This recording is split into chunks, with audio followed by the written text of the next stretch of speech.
Charlotte's Web by E.B. White. Chapter 13. Good Progress. Far into the night, while the other creatures slept, Charlotte worked on her web. First she ripped out a few of the orb lines near the center. She left the radial lines alone, as they were needed for support. As she worked, her 8 legs were a great help to her. So were her teeth. She loved to weave, and she was an expert at it. A spider can produce several kinds of thread. She uses a dry, tough thread for the foundation lines, and she uses a sticky thread for snare lines, the ones that catch and hold insects. Charlotte decided to use her dry thread for writing the new message. If I write the word terrific with sticky thread, she thought, every bug that comes along will get stuck in it and spoil the effect. Now let's see, the first letter is T. Charlotte climbed to a point at the top of the left-hand side of the web. Swinging her spinnerets into position, she attached her thread and then dropped down. As she dropped, her spinning tubes went into action and let out the thread. At the bottom, she attached the thread. This formed the upright part of the letter T. Charlotte was not satisfied, however. She climbed up and made another attachment, right next to the first. Then she carried the line down so that she had a double line instead of a single line. It will show up better if I make the whole thing with double lines. She climbed back up, moved about an inch to the left, touched her spinnerets to the web, and then carried a line across to the right, forming the top of the T. She repeated this, making it double. Her 8 legs were very busy helping. Now for the E. Charlotte got so interested in her work, she began to talk to herself, as though to cheer herself on. If you had been sitting quietly in the barn cellar that evening, you would have heard something like this. Now for the R. Up we go. Attach, descend, pay out line. Whoa, attach, good. Up you go. Repeat. Attach, descend, pay out line. Whoa, girl. Steady now. Attach, climb, attach. Over to the right, pay out line. Attach. Now right and down, and swing that loop, and around. Now into the left. Attach, climb, repeat. Okay. Easy, keep those lines together. Now then, out and down for the leg of the R. Pay out line. Whoa. Attach, ascend, repeat. Good girl. And so, talking to herself, the spider worked at her difficult task. When it was completed, she felt hungry. She ate a small bug that she had been saving. Then she slept. Next morning, Wilbur arose and stood beneath the web. He breathed the morning air into his lungs. Drops of dew, catching the sun, made the web stand out clearly. When Lurvy arrived with breakfast, there was the handsome pig, and over him, woven neatly in block letters, was the word terrific. Another miracle. Lurvy rushed and called Mr. Zuckerman. Mr. Zuckerman rushed and called Mrs. Zuckerman. Mrs. Zuckerman ran to the phone and called the Arables. The Arables climbed into their truck and hurried over. Everybody stood at the pig pen and stared at the web and read the word over and over, while Wilbur, who really felt terrific, stood quietly swelling out his chest and swinging his snout from side to side. Terrific, breathed Zuckerman in joyful admiration. Edith, you better phone the reporter on the Weekly Chronicle and tell him what has happened. He will want to know about this. He may want to bring a photographer. There isn't a pig in the whole state that is as terrific as our pig. The news spread. People who had journeyed to see Wilbur when he was some pig came back again to see him now that he was terrific. That afternoon, when Mr. Zuckerman went to milk the cows and clean out the tie-ups, he was still thinking about the wondrous pig he owned. Lurvy, he called, there's to be no more cow manure thrown down into that pig pen. I have a terrific pig. I want that pig to have clean, bright straw every day for his bedding. Understand? Yes, sir, said Lurvy. Furthermore, said Mr. Zuckerman, I want you to start building a crate for Wilbur. I've decided to take the pig to the county fair on September 6th. Make the crate large and paint it green with gold letters. What will it say? Asked Lurvy. They should say, Zuckerman's famous pig. Lurvy picked up a pitchfork and walked away to get some clean straw. Having such an important pig was going to mean plenty of extra work, he could see that. Below the apple orchard, at the end of the path, was the dump, where Mr. Zuckerman threw all sorts of trash and stuff that nobody wanted any more. Here, in a small clearing hidden by young alders and wild raspberry bushes, was an astonishing pile of old bottles and empty tin cans, and dirty rags and bits of metal, and broken bottles, and broken hinges, and broken springs, and dead batteries, and last month's magazines, and old discarded dish mops, and tattered overalls, and rusty spikes, and leaky pails, and forgotten stoppers, and useless junk of all kinds, including a wrong-sized crank for a broken ice cream freezer. Templeton knew the dump and liked it.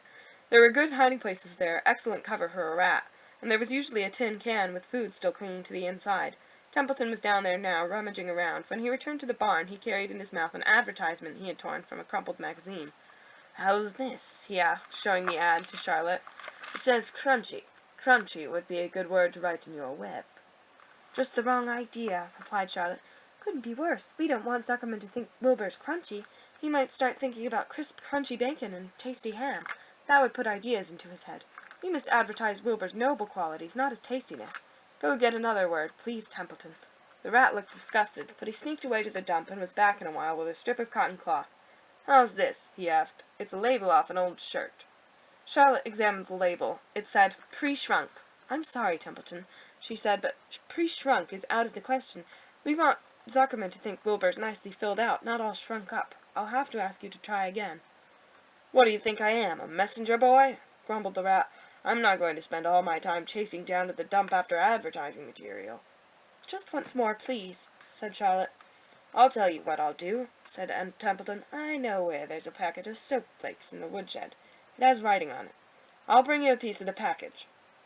He climbed the rope that hung on the wall and disappeared through a hole in the ceiling. When he came back, he had a strip of blue and white cardboard in his teeth. "There," he said triumphantly. "How's that?" Charlotte read the words, "with new radiant action." "What does it mean?" asked Charlotte, who had never used any soap flakes in her life. "How should I know?" said Templeton. "You asked for words, and I brought them. I suppose the next thing you'll want me to fetch is a dictionary." Together they studied the soap ad. "With new radiant action," repeated Charlotte slowly. "Wilbur," she called. Wilbur, who was asleep in the straw, jumped up. "Run around," commanded Charlotte. "I want to see you in action, to see if you are radiant." Wilbur raced to the end of the yard. "Now back again, faster," said Charlotte. Wilbur galloped back. His skin shone. His tail had a fine, tight curl in it. "Jump into the air," cried Charlotte. Wilbur jumped as high as he could. "Keep your knees straight and touch the ground with your ears," called Charlotte. Wilbur obeyed. "Do a backflip with a half twist in it," said Charlotte. Wilbur went over backwards, writhing and twisting as he went. "Okay, Wilbur," said Charlotte. "You can go back to sleep." "Okay, Templeton. The soap ad will do, I guess. I'm not sure Wilbur's action is exactly radiant, but it's interesting." "Actually," said Wilbur, "I feel radiant." "Do you?" said Charlotte, looking at him with affection. "Well, you're a good little pig, and radiant you shall be. I'm in this thing pretty deep now. I might as well go to the limit." Tired from his romp, Wilbur lay down in clean straw. He closed his eyes. The straw seemed scratchy, not as comfortable as cow manure, which was always delightfully soft to lie in, so he pushed the straw to one side and stretched out in the manure. Wilbur sighed. It had been a busy day, his first day of being terrific. Dozens of people had visited his yard during the afternoon, and he had had to stand and pose, looking as terrific as he could. Now he was tired. Fern had arrived and seated herself quietly on her stool in the corner. "Tell me a story, Charlotte," said Wilbur as he lay waiting for sleep to come. "Tell me a story." So Charlotte, although she too was tired, did what Wilbur wanted. "Once upon a time," she began, "I had a beautiful cousin who managed to build her web across a small stream. One day a tiny fish leaped in the air and got tangled in the web. My cousin was very much surprised, of course. The fish was thrashing wildly. My cousin hardly dared tackle it, but she did. She swooped down and threw great masses of wrapping material around the fish and fought bravely to capture it." "Did she succeed?" asked Wilbur. "It was a never-to-be-forgotten battle," said Charlotte. "There was the fish, caught only by one fin, and its tail wildly thrashing and shining in the sun. There was the web, sagging dangerously under the weight of the fish." "How much did the fish weigh?" asked Wilbur eagerly. "I don't know," said Charlotte. "There was my cousin slipping in, dodging out, beaten mercilessly over the head by the wildly thrashing fish, dancing in, dancing out, throwing her threads and fighting hard. First she threw a left around the tail. The fish lashed back. Then a left to the tail and a right into the midsection. The fish lashed back. Then she dodged to one side and threw a right and another right to the fin. Then a hard left to the head, while the web swayed and stretched." "Then what happened?" asked Wilbur. "Nothing," said Charlotte. "The fish lost the fight. My cousin wrapped it up so tight it couldn't budge." "Then what?" asked Wilbur. "Nothing," said Charlotte. "My cousin kept the fish for a while, and then, when she got good and ready, she ate it." "Tell me another story," begged Wilbur. So Charlotte told him about another cousin of hers who was an aeronaut. "What is an aeronaut?" asked Wilbur. "A balloonist," said Charlotte. "My cousin used to stand on her head and let out enough thread to form a balloon. Then she'd let go and be lifted into the air and carried upward on the warm wind." "Is that true?" asked Wilbur, "or are you just making it up?" "It's true," replied Charlotte. "I have some very remarkable cousins. And now, Wilbur, it's time you went to sleep." "Sing something," begged Wilbur, closing his eyes. So Charlotte sang a lullaby while crickets chirped in the grass and the barn grew dark. This was the song she sang. "Sleep, sleep, my love, my only, deep, deep in the dung and the dark. Be not afraid and be not lonely. This is the hour when frogs and thrushes praise the world from the woods and rushes. Rest from care, my one and only, deep in the dung and the dark." But Wilbur was already asleep. When the song ended, Fern got up and went home.